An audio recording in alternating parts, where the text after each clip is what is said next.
le temps d'en reparler tout à l'heure. Pour passer cette heure avec vous, j'ai à mes côtés un pilote professionnel, c'est Stéphane Rappa, bonjour. Bonjour. Stéphane, combien d'heures de vol 3500. 3500 heures, donc pilote professionnel militaire.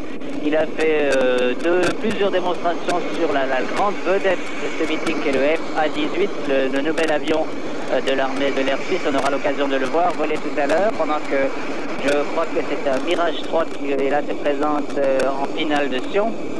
Donc on parlera du FA-18 tout à l'heure. Vous avez également volé Mirage? Oui, j'étais sur la version chasse, l'appareil qu'on voit pas actuellement, c'est donc la version de reconnaissance, mais j'ai environ 500 heures sur cet appareil. Et c'est un Mirage qui vient de décoller tout à l'heure avec des fusées d'appoint pour faire un décollage beaucoup plus court. Le bruit que vous entendez sans doute, ce sont les Italiens qui se préparent, ce sont les Frecce Tricolori que nous découvrirons tout à l'heure. Alors le programme de Sion Air Show, c'est un programme comme chaque fois que les Valaisans organisent les choses, c'est un programme extrêmement riche. Je veux dire pour moi-même être allé souvent dans des grands meetings comme Farnborough ou Le Bourget. Ce sont des endroits où évidemment on voit beaucoup de choses, mais je dirais que le spectacle est moins intéressant qu'ici parce qu'on est beaucoup plus loin de la piste et qu'il y a en fait moins de patrouilles de démonstration. Ici à Sion, vous avez vraiment tout ce qui se fait de mieux, toutes les meilleures patrouilles du monde ont pris rendez-vous ici à Sion. Figurez-vous que 8 patrouilles ont volé ici à Sion, parmi elles les plus prestigieuses, et bien sûr il y avait énormément d'armées de l'air qui étaient représentées. Je crois qu'il y avait 11 armées de l'air qui étaient représentées.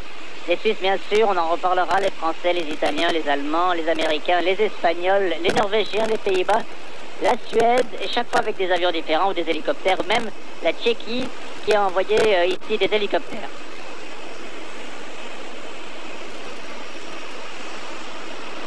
Alors là, nous sommes toujours donc en direct sur le tarmac de Sion, et voici une première séquence que nous avons tournée hier. C'est une séquence d'anthologie, puisque vous savez que les Jumbo 747 de la Suissair ont tendance à quitter le ciel roman, pour pas dire le ciel genevois. Et bien, pour une fois, on a eu le très grand plaisir de voir un 747, vous voyez en arrière-plan le château de Valère, qui a fait un passage juste au-dessus de la ville de Sion. C'est un énorme mastodonte dans une toute petite... Le Valais paraît bien petit quand on voit un 747 qui arrive. Là, le 747 ne s'est pas posé, mais à l'heure où je vous parle, j'apprends que les Valaisans ont dit oui aux Jeux Olympiques. Et il ne m'étonnerait pas que dans un prochain avenir, si les Jeux Olympiques sont à Sion en 2006, eh bien qu'il y aura un balai aérien et des 747 qui vont apporter beaucoup de monde sur cette piste de Sion.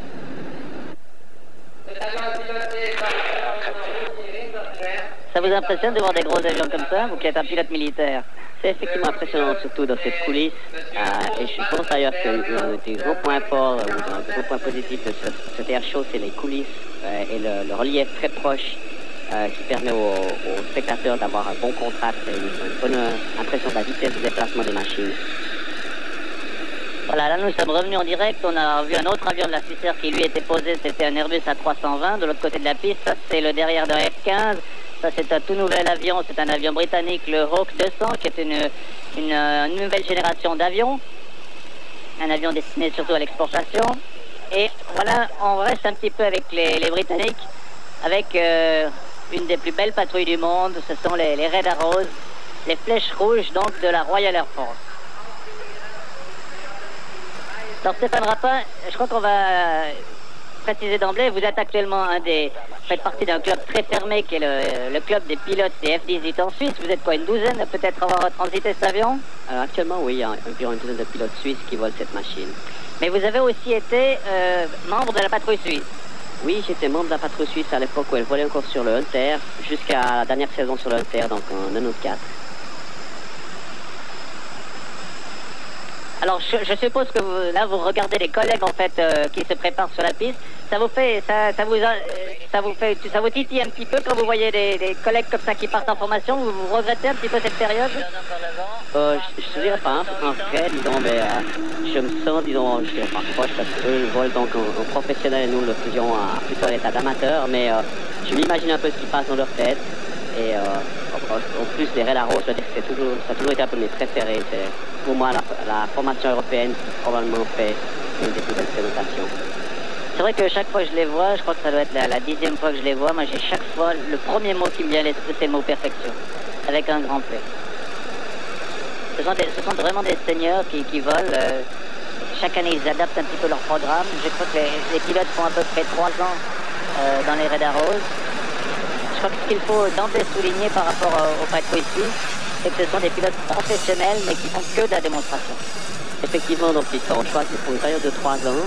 Et durant cette période de 3 ans, ils sont à plein temps pilotes de démonstration. Ils ont jusqu'à une centaine de shows par année. Donc ils sont effectivement très occupés.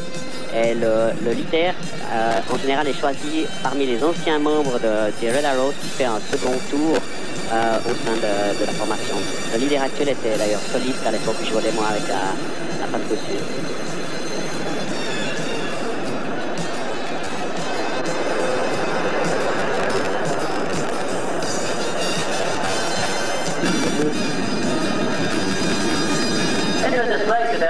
Alors expliquez-nous un petit peu comment ça marche. Il y en a un qui parle, c'est le leader, mais il parle très souvent en fait. Pourquoi? Alors effectivement, le leader est celui qui parle durant les phases où le groupe est dans son entier, comme on le voit maintenant. À partir du moment où il y a encore des solistes qui se séparent du reste du groupe, il y aura souvent donc le chef des solistes et le leader qui font une discussion, surtout pour une coordination au niveau timing. Et dans la phase où on voit toute la formation voler, donc ensemble, la formation serrée, le leader donne des ordres pour les changements de formation, les ordres pour l'utilisation des fumigènes.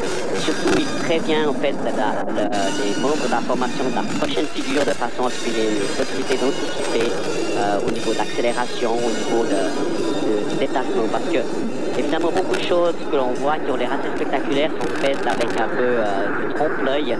Et il faut faire des corrections de position pour corriger les erreurs de parallaxe. C'est le même principe aussi dans les croisements qu'on va voir tout à l'heure. En fait, ils sont très spectaculaires, mais il y a beaucoup d'effets qui est donné uniquement parce que les pilotes jouent avec cette distance par rapport. Avec chacun à son axe, c'est-à-dire, je sais pas, par exemple, chacun prend la piste, et l'un prend la piste à droite, chacun roule à droite en quelque sorte.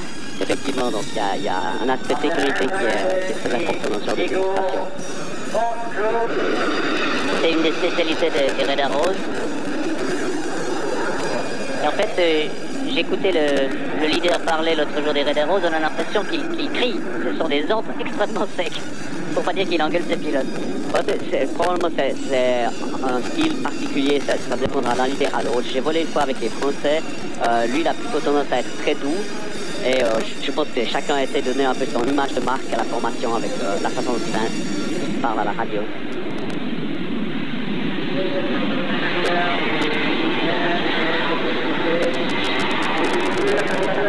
Alors ça, les avions évoluent à environ 100 km/h, on peut dire. Donc le Hawk qui est utilisé par les Red Arrows est un avion d'entraînement plat, le même modèle que nos forces aériennes utilisent pour l'écolage de base sur jet. Et les vitesses donc maximum de vol de cette machine donc, sont au-dessus du mur du son, mais pour les displays de ce style, ils sont environ entre 400 km à l'heure et 600 ou 700 km à l'heure pour les vitesses maximales. Magnifique croisement là sur ces images également. Ça dure plongé en provenance de Bayzona. Il faut dire que le Valais, c'est bien joli, mais pour les patrouilles, c'est pas ce qu'il y a de plus facile. Hein. C'est quand même étroit, cette vallée. Alors, effectivement, j'ai échangé 2 mots hier avec le leader des Red Arrows, qui m'a dit qu'effectivement, ils ont dû adapter leur programme, surtout de façon pour l'axe de la vallée, dans des croisements. Avec 2 solides. Voilà, vous avez vu les 2 fumigènes, les 2 solistes qui se croisent. C'est là justement chacun roule à droite, en quelque sorte, chacun prend la droite de sa porte de la piste. Voilà, effectivement. Et bien évidemment, la scène qu'on vient de voir, on l'a vue en fait depuis l'arrière du spectacle. Donc c'est possible que le croisement n'est pas paru parfait. Mais pour le spectateur, avec justement la parallaxe et la correction de distance, le croisement peut être assez impeccable. Les alignements sont parfaits, comme d'habitude avec les Red Arrows. Ce qu'il faut aussi dire, c'est que quand on vole comme ça en formation, à part le leader qui regarde devant lui où il vole, les autres pilotes se regardent entre eux.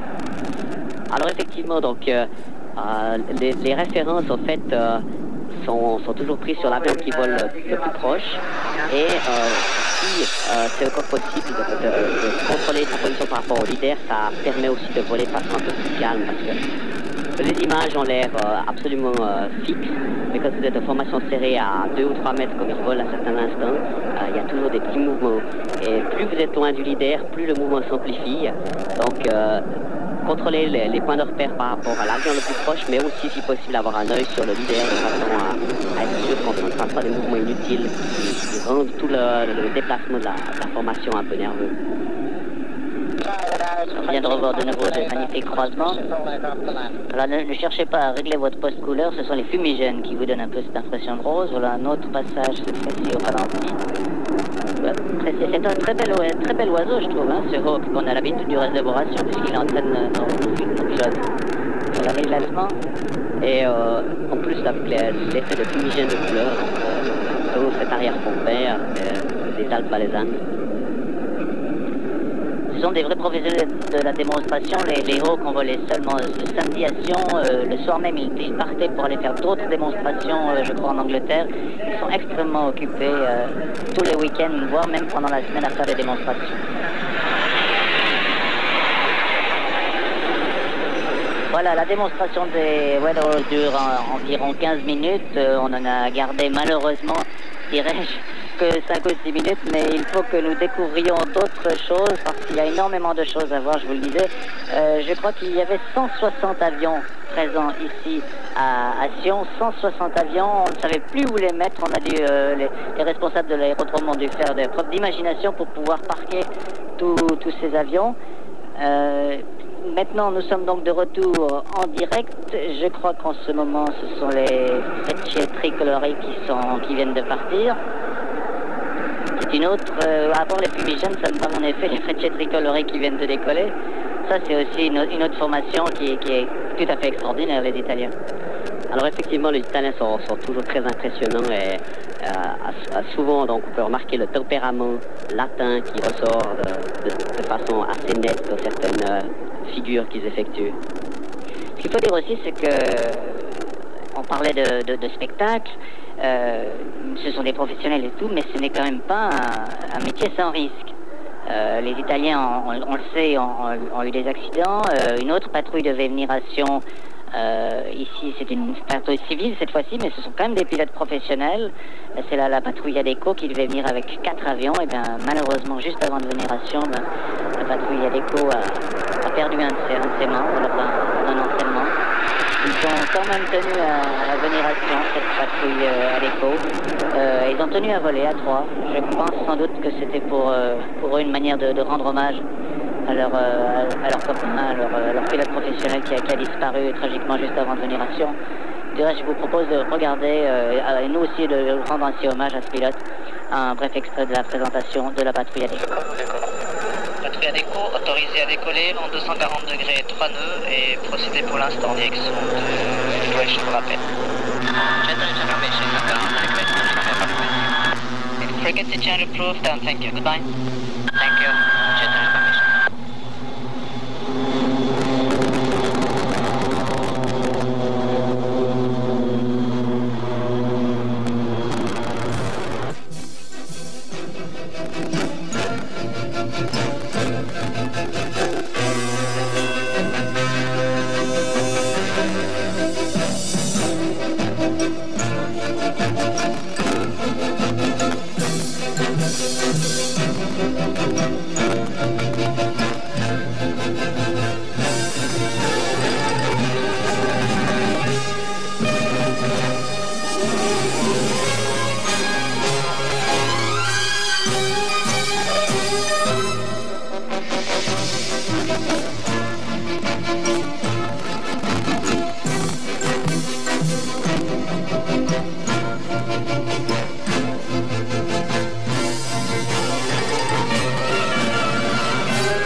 Voilà, on tenait à rendre hommage donc à cette patrouille Adecco qui malheureusement vient de perdre un de ses membres.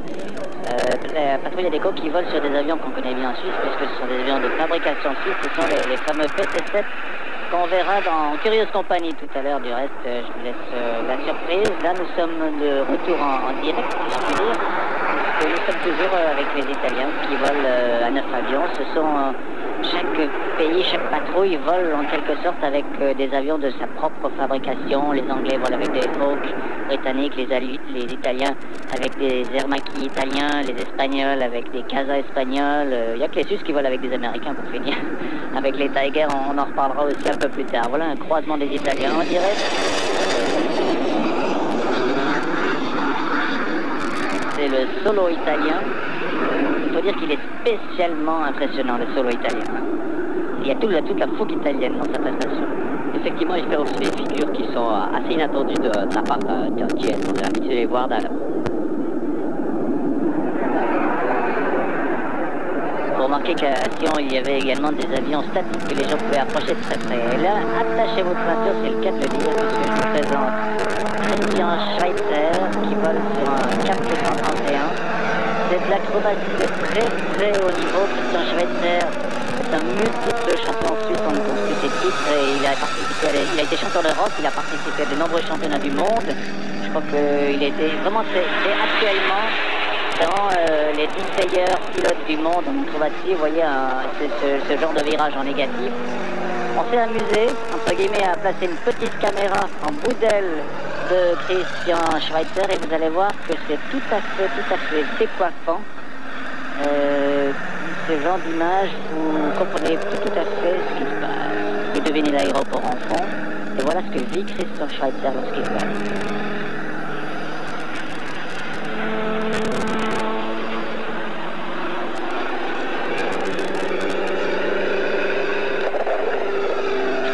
Même Stéphane Rappa qui se coule la tête à côté de moi, c'est vraiment impressionnant. Les accélérations sont très fortes. Là, il passe, je crois qu'il m'a dit qu'il passait de moins 4 à plus 6 en une seconde. C'est-à-dire, on va juste expliquer en 2 mots ce que c'est un G, peut-être. Alors effectivement, un G, c'est une valeur qui indique en fait l'attraction terrestre qui est ressentie par chaque personne debout sur Terre. Et on parle de 2G, 3G à chaque fois qu'on fait un virage, donc il y a une force qui s'exerce sur le pilote et qui correspond à 2 ou 3 fois l'attraction terrestre. Et dans ces petits avions, l'avion lui-même est certifié plus 10G, moins 10G, et le pilote les fait souvent avec l'avion. C'est-à-dire plus 10G, c'est plus 10 fois le poids de son corps, et moins 10G, c'est une accélération négative, donc c'est moins 10 fois le poids de son corps. Christian Schweitzer est allé faire pour nous un petit tour dans les Alpes et vous voyez qu'il est même capable de faire un looping tout gentiment. Mais même quand il se balade, il ne peut pas s'empêcher de passer sur le dos pour admirer le paysage à sa façon. Il faut aussi dire que ce sont des avions très spéciaux, évidemment construits pour l'acrobatie.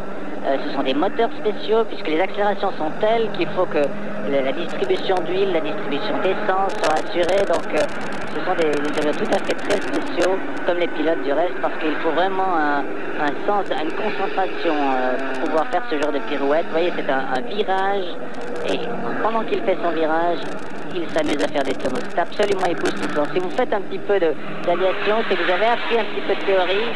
Quand vous voyez voler Christian Schweitzer, ben vous avez envie de jeter votre livre de théorie à la poubelle parce que vous comprenez tout simplement plus comment il vole. En tout cas, moi, c'est mon cas, j'espère. Je sais pas si c'est Stéphane qui arrive à suivre, mais moi, je trouve ça absolument époustouflant. On dirait qu'il n'a plus d'énergie. En fait, c'est l'art de détruire l'énergie avec élégance, l'acrobatie. L'énergie accumule. Il y a effectivement certaines figures qui sont difficiles à comprendre et on a à peine à s'expliquer comment il les effectue vraiment. Voilà, on est de retour sur le direct. Les Italiens sont toujours en notre compagnie. Une des particularités de toutes ces formations, c'est en fait de changer de formation en cours de route. En faisant un tonneau, par exemple, un tonneau particulier comme celui-ci, ce qui augmente évidemment la difficulté. C'est même une particularité des formations européennes. Les formations américaines, elles, ont plutôt la tendance à voler de façon beaucoup plus rapprochée. Les Européens volent environ 3 mètres les uns des autres, 2 à 3 mètres. Les Américains volent à environ 90 cm, voire environ 1 mètre. Mais ils font peu de changements de formation, alors que les Européens, comme vous le voyez à cet instant, changent assez souvent leur formation sous haute accélération durant une figure. Et c'est ce qui fait la difficulté de l'exercice. Alors je vous propose, puisque vous parlez des Américains, de découvrir un autre avion, un avion américain, alors qu'on là on est toujours sur le solo italien qui fait un passage basse altitude sur le dos. On va découvrir un autre avion, c'est le F-16. C'est, à mon sens, un des plus bels avions qui existent, un des plus bels avions à réaction. Regardez ce nez qui sort de ce hangar de Sion. Ben, c'est le F-16 et on le reconnaît très bien. Il a une derrière très particulière. C'est un des avions qui était en course à une époque pour la Suisse. À l'époque où on a choisi pour finir le F-18. Vous avez eu l'occasion de voler le F-16 Non, je n'ai pas volé le F-16. J'ai eu l'occasion de faire des exercices de combat aérien contre le F-16, mais j'ai jamais volé la machine. Alors regardez bien le décollage de cet avion qui est un avion et un pilote hollandais, puisque les Hollandais, les Pays-Bas, la Belgique ont acheté des F-16. C'est un avion qui s'est vendu à énormément d'exemplaires, c'est-à-dire 3000 exemplaires qui ont été vendus. Typique l'avion de chasse, l'avion de combat. Regardez son décollage.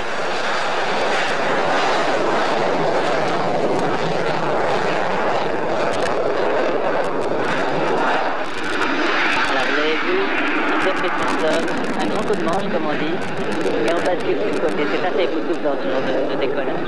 Pas beaucoup de pilotes, de machines sont capables de faire. Et aussitôt, il enchaîne sur un virage à très basse altitude. Et regardez ce virage. C'est un virage très serré qu'il fait. Effectivement, le rayon de virage est assez faible. C'est bien décollé, c'est quand même relativement limité. On voit d'ailleurs l'avion est cadré sur un cadre. La différence entre la sortie du fumigène et la position du fuselage, on voit l'angle en fait d'attaque de l'avion. Et là, c'est un peu dans la démonstration ce qu'on fait souvent avec les avions, on le verra tout à l'heure avec le F-18, c'est le vol lent. Pourquoi, quel est l'intérêt de voler lentement pour un avion militaire en fait? Dans le cas d'un air show, c'est clair que c'est pour permettre aux spectateurs d'apprécier la machine un peu plus. En vol militaire, effectivement, la phase lente, c'est plutôt considéré pendant la phase d'atterrissage. Et en combat aérien, si vous engagez dans un combat tournoyant, du style de ce qui se faisait peut-être dans la Deuxième Guerre mondiale, vous pouvez utiliser un avantage si vous arrivez à être plus long que votre adversaire. Mais c'est une phase, disons, de vol en combat aérien qui est très très limitée. Là, on est de nouveau en vol rapide, de nouveau en virage serré. Là, le pilote fait un petit peu la démonstration dans l'étroitesse de cette vallée de la manœuvrabilité de son avion. C'est peut-être aussi une nouvelle manière de sulfater les vignes valaisannes. Je ne sais pas, il faudra demander si c'est breveté ou pas. C'est un avion en fait relativement léger avec un réacteur très puissant en fait. Alors effectivement, cette machine est très performante en accélération pure, du fait donc du rapport poids-puissance, qui est en fait sur les avions de cette génération à peu près pour toute la même. L'aérodynamique aussi est assez intéressante, et par rapport à d'autres machines, peut-être qu'il accélérera mieux quand même. On va voir ce qu'il y a de particulier aussi sur cette machine, donc, c'est que je pense que de nombreux téléspectateurs le savent, c'est un avion qui est piloté par un manche latéral, tel que je le trouve actuellement sur certains Airbus. Décollage au ralenti. Oui, on appréciera la manœuvre. Alors regardez tout de suite, là il est à 5 mètres du sol et il engage déjà son virage. Ça, c'est fabuleux. Je crois qu'au cours des répétitions, il l'a engagé encore plus bas. Il s'est fait légèrement tirer l'oreille par les responsables de la sécurité qui trouvaient qu'il leur faisait un peu trop. Et vous imaginez bien que dans un tel meeting, la sécurité est quelque chose d'essentiel à préserver.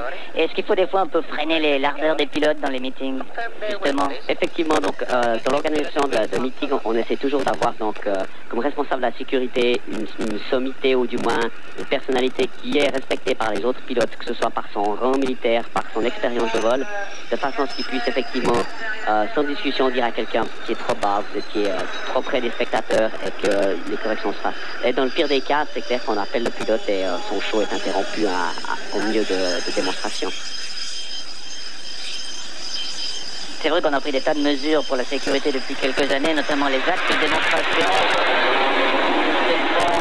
plus sur les spectateurs, comme ça se faisait à l'époque. Maintenant, se font nettement en retrait. En l'occurrence, situation, c'est à la verticale de notre tête, ce qui fait que des fois, on n'entend pas. Si on vient d'entendre passer le solo italien, je ne sais pas si vous nous entendez, nous on s'entend plus parler, mais enfin, l'essentiel c'est que les images sont toujours là. Nous sommes là de retour en direct. Voilà un membre de l'équipe espagnole l'équipe espagnole qui a volé tout à l'heure sur des casas, puisque je disais que 8 patrouilles étaient engagées ici à Sion. Il y avait donc les Français, les Italiens, les Anglais, les Suisses bien sûr, les Espagnols, les Jordaniens qui ont fait aussi des magnifiques prestations. Et là, nous sommes toujours sur les Frecce Tricolori, donc la patrouille italienne. On repasse sur un petit enregistrement que nous avons effectué la veille. Vous connaissez bien sûr cet hélicoptère puisqu'il vole en Suisse maintenant depuis plusieurs années. C'est le Super Puma de fabrication française. Pilote d'hélicoptère, vous avez déjà eu l'occasion de toucher un manche, comme on dit? Jamais malheureusement.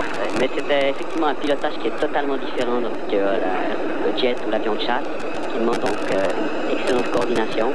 Et quand on apprécie là les figures qui sont faites, on s'imagine aussi le travail qui est en train d'effectuer. En fait, c'est un hélicoptère lourd, dans tous les sens du terme. Il est puissant, il est capable de prendre une charge importante. Et pourtant, on le voit sur ces images, il est d'une manœuvrabilité tout à fait étonnante. Ce qui souligne aussi évidemment la qualité des pilotes. Pilote et copilote, je crois, en Suisse. Hein, ils sont à deux à le voler. Effectivement, donc on a toujours un équipage formé par 2 personnes dans ces Super Pumas. Donc ces hélicoptères peuvent être engagés pour du transport de troupes, transport matériel, ou on peut aussi les utiliser, ça se fait du reste pour, en cas de catastrophe, pour venir aider les civils. Là, on a changé de catégorie d'hélicoptères, ce n'est plus un hélicoptère du bloc de l'Ouest, mais un hélicoptère du bloc de l'Est, pour employer un vocabulaire un peu passé, heureusement passé, puisque c'est un hélicoptère de fabrication soviétique, le Mi-24. C'est en l'occurrence qu'il vole là sous les couleurs de la Tchéquie. C'est un hélicoptère extrêmement répandu aussi, ça, dans le monde. Le Mi-24, il a fait des ravages, on peut le dire, dans de nombreux pays. Les Russes l'ont exporté un peu partout. Et c'est un hélicoptère qui a vraiment sévi un peu partout dans le monde. Genre d'hélicoptère destiné, essentiellement, on le voit très bien sur ce genre d'image, à l'attaque au sol, anti-char, bonne à tout faire. C'est un petit peu la Kalachnikov de l'air. Hein. Ces hélicoptères, ces Mi-24, on en a vu des milliers d'exemplaires un peu partout. Voilà, toujours retour ici en direct. Entre 2 prestations, les Frecce Tricolori arrivent gentiment, j'imagine, au bout de leur prestation.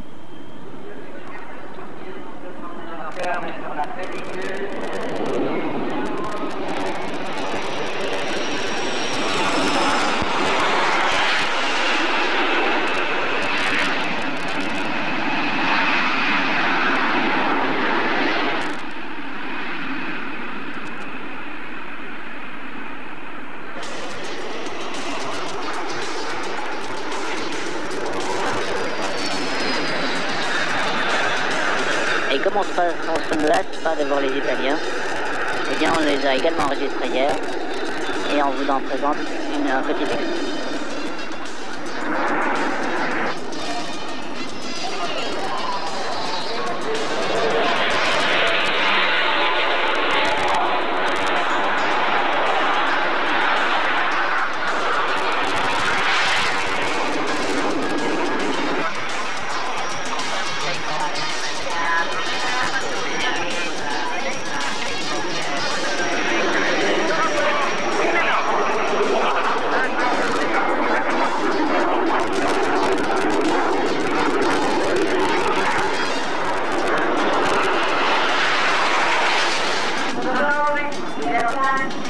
est clair que chaque pays utilise des couleurs un peu nationales pour les fumigènes. En 2 mots, on va peut-être juste dire ce que c'est, comment fait-on des fumigènes. Simplement, c'est de l'huile, si je ne m'abuse, qui sort juste derrière les réacteurs et qui est brûlée par le réacteur, en fait. Effectivement, donc il y a un petit tuyau qui injecte de l'huile, un mélange d'huile et de glycérine dans la sortie d'air chaud du réacteur. Et sur certains avions, vous avez remarqué tout à l'heure, les Anglais volent avec les aérotrains sortis de façon à utiliser plus de puissance sur le réacteur et de ce fait de créer des fumigènes encore plus impressionnants.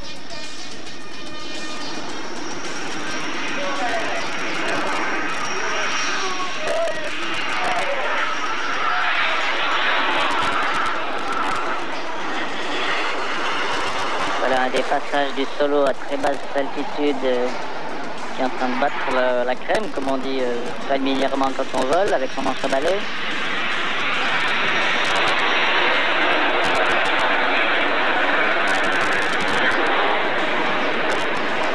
Ce qu'on peut peut-être souligner, c'est que c'est extrêmement difficile de filmer ce genre de prestation. Ça va extrêmement vite et je vous assure que pour les caméramans, c'est vraiment un exercice tout à fait particulier de filmer une patrouille et je dirais même particulièrement les Italiens parce que des fois ça va vraiment dans tous les sens.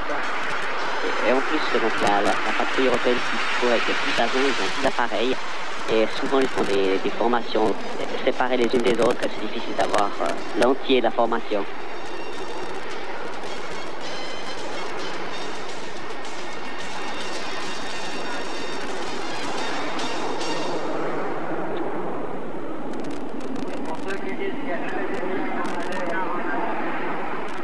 Et bien voilà, ça c'était l'enregistrement donc hier. Vous voyez que les démonstrations, ça vaut la peine de venir ici à Sion, puisque les démonstrations durent longtemps. Si nous sommes de retour en direct, ce sont toujours donc les Italiens qui font leurs prestations ici à Sion. J'imagine, on parlait des ordres du leader tout à l'heure, j'imagine que ça doit être aussi un état d'esprit très particulier, la patrouille. Il faut une discipline absolument incroyable, non, pour aller en patrouille. Il y a l'aspect discipline qui est important, et je crois un aspect aussi qui est très important qu'il faut souligner, c'est l'aspect de confiance entre les divers membres de la formation. Et le choix des membres de la formation est souvent laissé, en tout cas dans sa phase finale, aux membres déjà actifs, de façon à ce qu'on puisse choisir un gars, pas uniquement pour ses qualités donc de pilote et sa capacité de bouger un manche, mais aussi pour son caractère et la façon de s'adapter à un groupe. J'imagine quand on passe quelques années dans une patrouille, qu'elle soit suisse, italienne ou espagnole, ça doit leur forger des relations extrêmement fortes, des amitiés inoubliables. Et là, la patrouille italienne passe une dernière fois au-dessus de la piste de Sion. Une manière de saluer le public avant de prendre congé.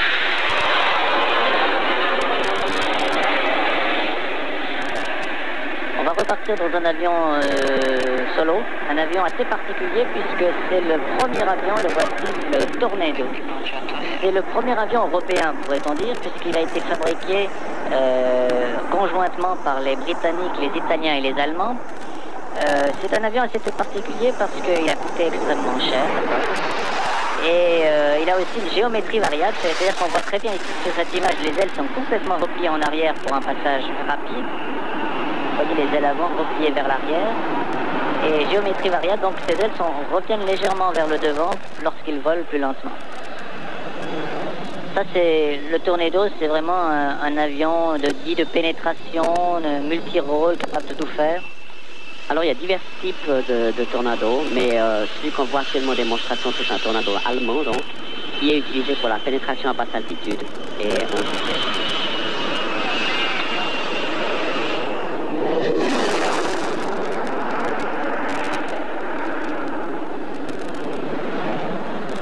on voit très bien sur cette image les deux réacteurs et on a senti là les ailes qui s'écartaient justement pour permettre au pilote de ralentir sa vitesse et venir se présenter en vitesse basse pour un atterrissage.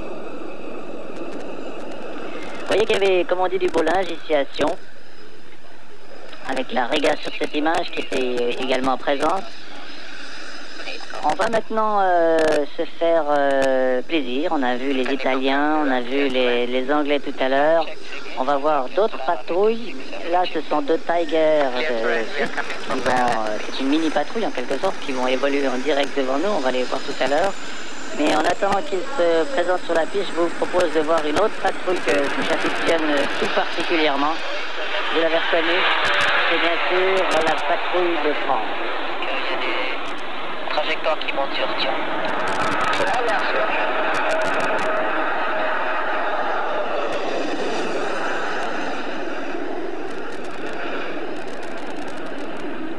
Alors je sais que ce matin, des membres de l'actuelle patrouille suisse ont pu voler sur siège arrière avec les Français, c'est le vol que vous voyez là. Eh bien je peux vous dire que vos collègues, vos ex-collègues de la patrouille suisse, quand je les ai vus redescendre, d'abord ils avaient le sourire, mais ils étaient aussi très impressionnés par la prestation de leurs collègues français. Effectivement, les Français font un travail de pilotage pur assez impressionnant. Ils sont peut-être pour le spectateur moins impressionnant que les Anglais, mais ils font énormément de choses telles qu'on va maintenant mettre ces avions sur le dos et rester en formation serrée. Au niveau pilotage, c'est impressionnant. Et avoir l'occasion de voler avec une formation professionnelle, c'est toujours une expérience assez inoubliable. D'ailleurs, hier, avec les Frecce Tricolori, on a vu notre commandant de corps, le commandant de corps Carrel, chef des forces aériennes, qui a lui-même eu l'occasion de faire un vol passager et d'apprécier justement le talent de ces pilotes de démonstration. Alors, ce que me disait votre collègue suisse, c'est que ce qui l'a frappé, c'est qu'il sent que les Français s'entraînent tous les jours, que ce sont des professionnels de la démonstration, alors qu'eux s'entraînent qu'une fois par jour. Et qu'ils volent vraiment très près les uns des autres, et notamment celui qui vole tout derrière, qu'on appelle le charognard, il peut quasiment aller lécher le réacteur de celui qui est juste devant lui, comme sur cette image. Ce qui serait, semble-t-il, impossible avec un Tiger. Il m'a dit que si je faisais ça avec mon Tiger, j'aurais des coupures de réacteurs, ça vibrerait dans tous les sens et ce serait impossible de le faire. Il était très impressionné en tout cas. Bon, il y a un aspect entraînement, il y a aussi un aspect technique. L'Alpha Jet est un avion biréacteur et de ce fait donc... Croisement sur le dos. Les turbulences ne sont pas aussi fortes que les turbulences créées par le Tigre. La puissance du réacteur donc inférieure à celle du Tigre. Et vous pouvez passer dans la turbulence sans vraiment être trop gêné dans les commandes. Sur le Hunter, quand on volait encore avec le Hunter, un des problèmes principaux, c'était un problème d'aérodynamique, d'aspiration des avions aussitôt qu'ils se trouvaient trop proches, qui nous obligeait à voler une certaine distance.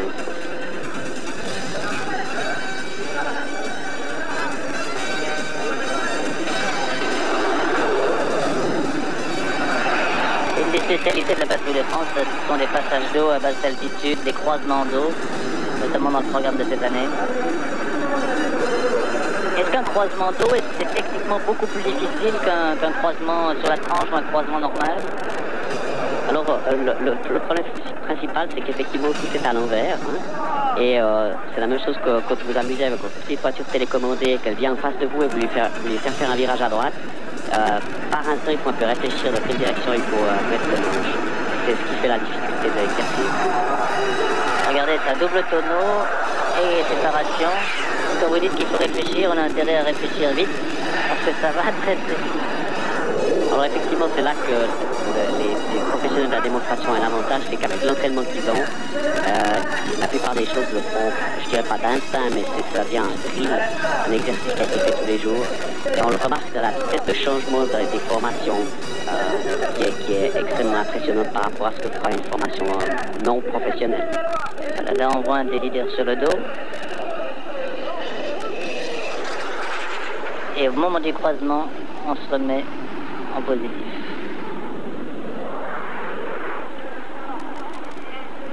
Ah, ils ont le sens du spectacle, hein, les Français aussi. Et comme tout à l'heure avec les Italiens, là on est passé à la couleur de la patrie, bleu, blanc, rouge.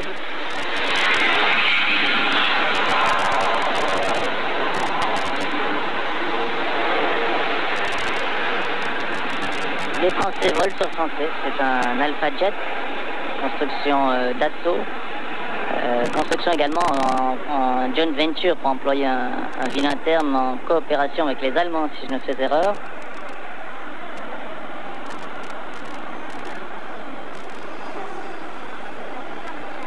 Et vous pouvez le constater avec ces images, les évolutions se font vraiment à basse altitude. Environ, qu'est-ce qu'on peut dire, 50 mètres au-dessus de la piste, quelque chose comme ça. Alors les altitudes minimales pour les survols sans figure sont 150 pieds, environ 50 mètres. Et autrement, ce serait 100 mètres pour les figures où le pilote passe dans la verticale, poussant un looping ou bien une manœuvre verticale. Là, on vient de voir un virage et l'un des deux coéquipiers était sur le dos, donc il effectue un virage négatif en suivant son coéquipier qui était en virage positif, souligne un petit peu la difficulté technique de ce genre de prestation.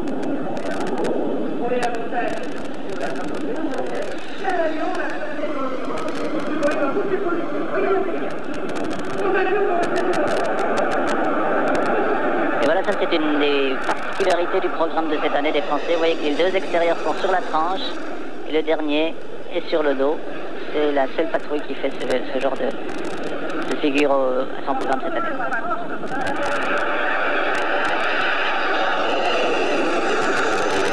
Et enfin, la dernière figure traditionnelle qu'on appelle le break. Séparation de la patrouille avant de se présenter à l'atterrissage. On met 4 premiers en arrière pour l'atterrissage. Je vois, regardez ces images, je suis sûr que ça vous fait envie. Hein. Effectivement, un superbe spectacle.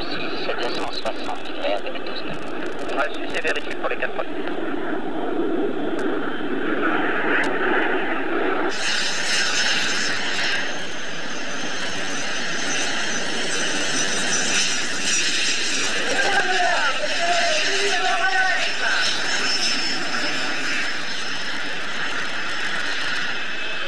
Voilà, les Alpha Jets de la patrouille de France se sont posés. Ah ben voilà, ça c'est... J'allais dire qu'il n'y a que des avions restant en action. Ben c'est pas tout à fait vrai, puisque on va faire une petite parenthèse avec un petit clin d'œil dans le rétroviseur et dans le passé. Ça c'est un bon vieux Saab autrichien, si je ne fais pas erreur. Certainement, jusqu'à il y a pas tellement d'années, c'était l'avion de chasse autrichien le plus performant. Depuis maintenant environ 4 ou 5 ans, ils possèdent donc encore des Draken, qui est alors relativement ancien, mais qui est au moins un intercepteur un peu plus performant que le Saab 105 qu'on voit actuellement. Alors c'est intéressant, puisqu'on a cet avion autrichien sous les yeux, de comparer sur deux pays neutres. L'Autriche qui à l'époque avait une frontière avec le bloc de l'Est, ce que nous n'avions pas, ce que nous n'avons toujours pas du reste, a une armée de l'air nettement moins performante que la nôtre. Si on peut appeler ça une armée de l'air. Alors effectivement, disons, ils ont subi les suites ou les conséquences de la Deuxième Guerre mondiale jusqu'à tout récemment. Ils avaient d'énormes restrictions au niveau du matériel qu'ils étaient autorisés à acheter, de l'armement qu'ils étaient autorisés à importer. Et de ce fait, ils ont pris un immense retard au niveau de leur armée de l'air. Et c'est un retard dont pas seulement peine à combler actuellement.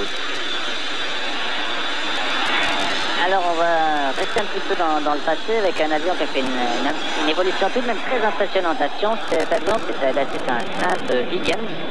C'est un gros avion, ça vole depuis à peu près 30 ans, je dirais. Je crois que le premier vol c'est 1967. C'est un avion, vous voyez, c'est une sorte de double delta. Un avion extrêmement puissant. On voit ce fuselage. Dans ce fuselage, il y a un énorme réacteur qui permet à cet avion de décoller, faire des décollages très courts.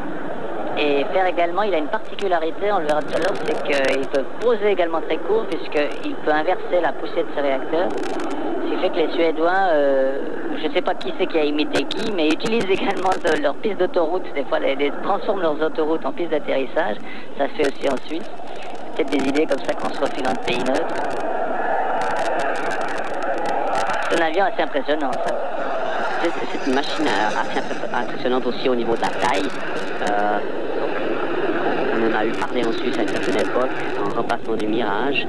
Et il y a pour revenir à l'aspect donc inversion de poussée, comme vous disiez, c'est un système mécanique qui ferme la sortie du réacteur et par ce fait donc l'air est repoussé vers l'avant et freine la machine. C'est aussi le seul avion qui a en fait, l'avion militaire qui a des freins sur ses 3 freins d'atterrissage. D'habitude la route pour n'est pas freinée. Ce qu'on peut souligner aussi, c'est que les Suédois ont encore une industrie aéronautique très active. En Suisse, ça existe aussi avec Pilatus, on connaît les Pilatus, mais les Suédois produisent encore des avions à réaction et sont en train maintenant de commercialiser et de produire le successeur du Viggen, qui est le Saab Gripen, qui est un avion de nouvelle génération, commande électrique, etc. Mais il est assez élégant quand même, ce Viggen avec ses grosses moustaches. qu'on voit justement atterrir, vous allez voir, sur une distance très courte de l'ordre de 400-450 mètres.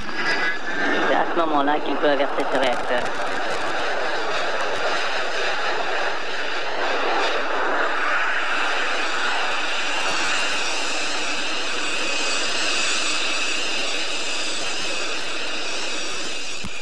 Voilà, retour en direct sur la piste de Sion.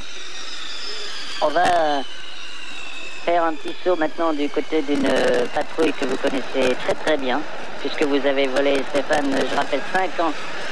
C'est juste 5 ans avec la patrouille suisse, mais vous, c'était sur des Hunter, hein, c'était pas sur des Tigers. Effectivement, c'était encore donc à l'époque du Hunter, en 94.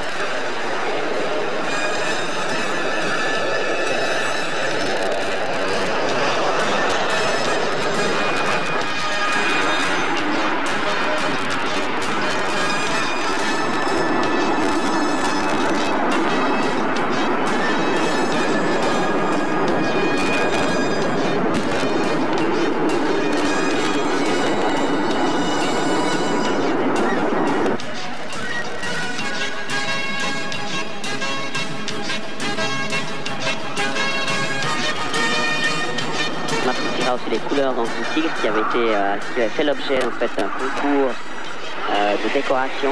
À l'époque où la couleur a été mise sur ce Tigre. Et cette couleur est utilisée aussi en temps disons normal avec les machines comme avion dissimulaire, de façon à pouvoir faire du combat aérien et pouvoir savoir en fait qui est le méchant, qui est le mauvais. Et on l'utilise aussi pas uniquement pour la patrouille suisse, mais aussi dans l'entraînement normal des pilotes tous les jours.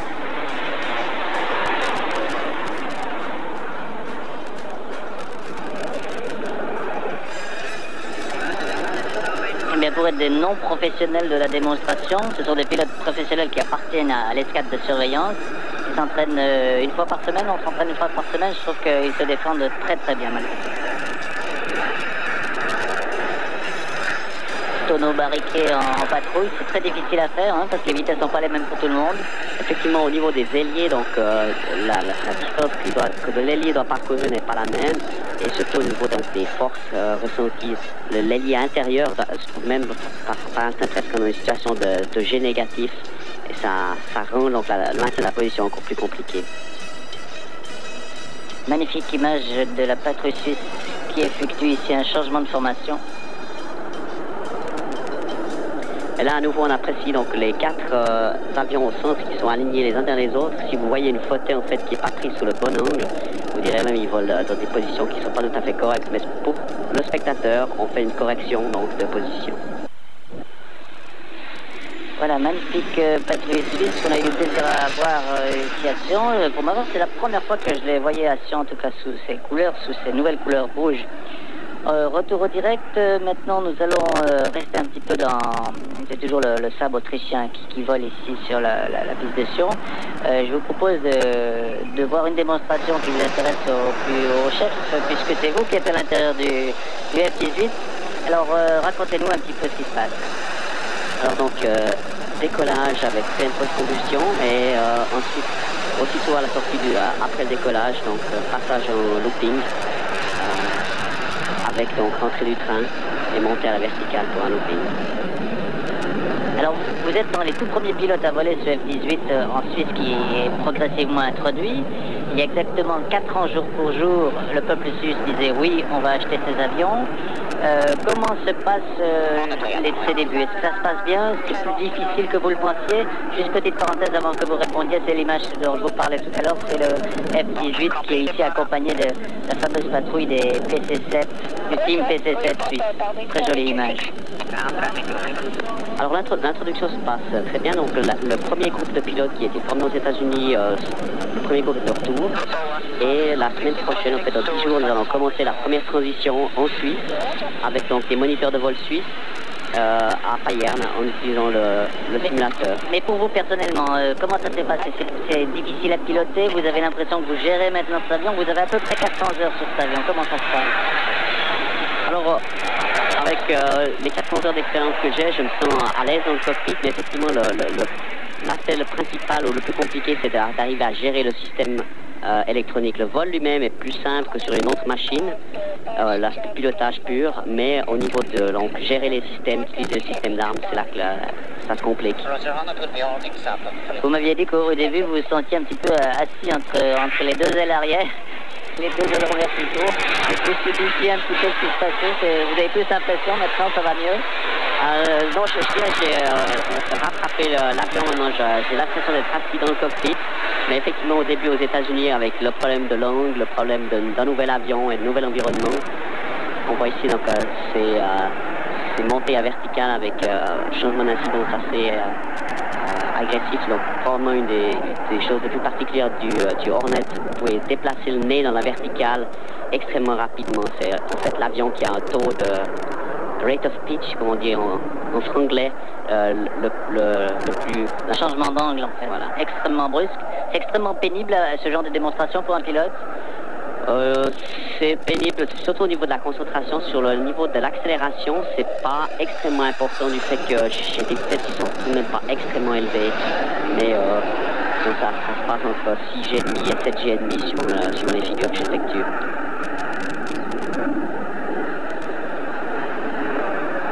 Lorsque vous faites une démonstration de ce genre, est-ce que vous avez encore un peu de réserve de marge ou bien vous allez à fond, vous engagez l'avion à fond?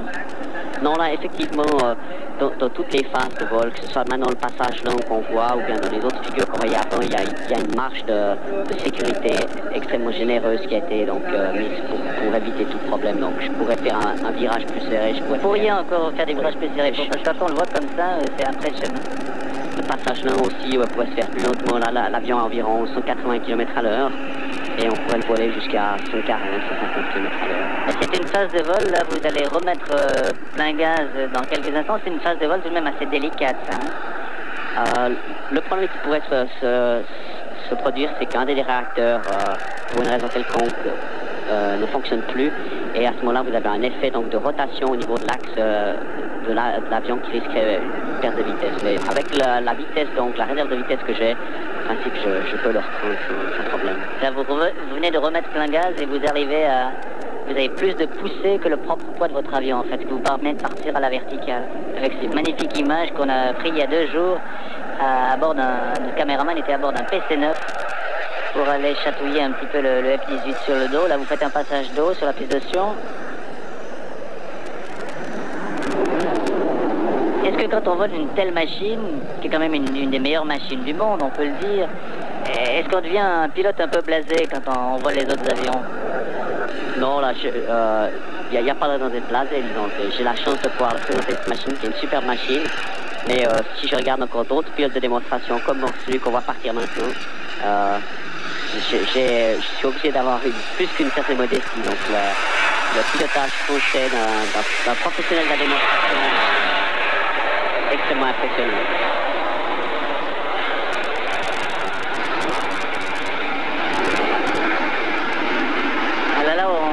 De retour en direct, donc c'est le Mirage 2000 français.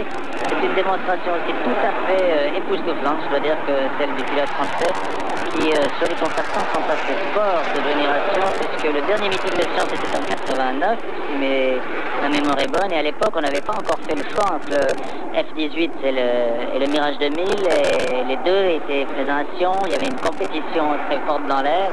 Les démonstrations étaient déjà à l'époque tout à fait étonnantes.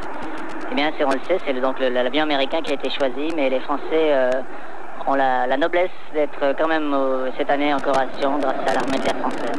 Et la démonstration du pilote français est tout à fait extraordinaire.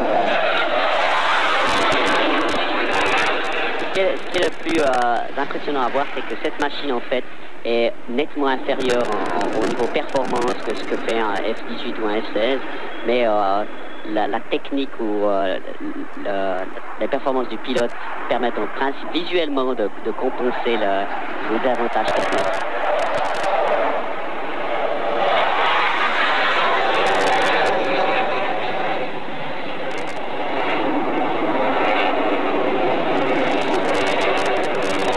Il faut remarquer par rapport à un Mirage Mirage 2000. Les gens ensuite connaissent le Mirage 3 qui lui ressemble à première vue comme un frère.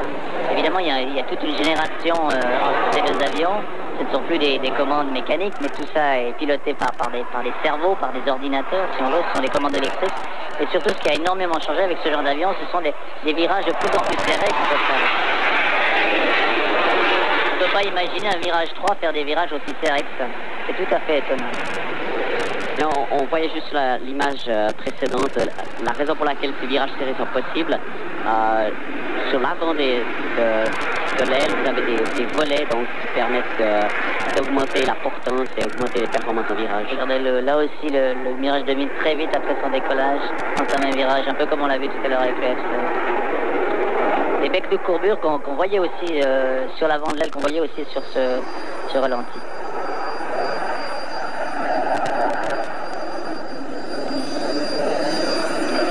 Alors maintenant que les choses sont faites, à vous entendre, le choix du Mirage du F-18 plutôt que le Mirage 2000, c'était un bon choix. Je dirais que c'était indiscutable. Après avoir encore eu l'occasion de voler en F-18 contre les Mirage 2000, même les pilotes français qui volaient le 2000 reconnaissaient qu'ils avaient un désavantage technique assez important. C'est surtout au niveau des radars, du système radar que les Américains avaient, en tout cas à l'époque du choix, une vraie longueur d'avance sur les Français.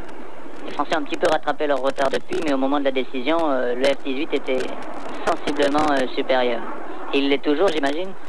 Effectivement, donc les Français ont fait des progrès, mais la différence existe toujours.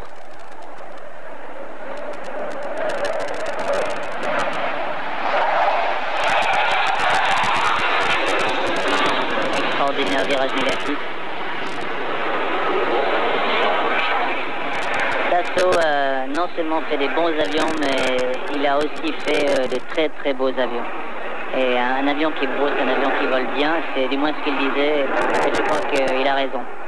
On va changer un petit peu de catégorie et de décibels, avec un petit enregistrement qu'on a fait hier, pour avoir une petite touche un peu plus, je dirais, civile dans cette fin de partie d'émission, avec les crunchies. Ce sont deux bilpans, vous le remarquez, des années 40. C'est une patrouille britannique et vous remarquez que sur les ailes, ces biplans ont un curieux appendice. Et cet appendice, ce sont deux jeunes femmes, des wing walkers comme on les appelle, c'est-à-dire pour parler français, des femmes qui marchent sur les ailes. En fait, rassurez-vous, elles sont solidement.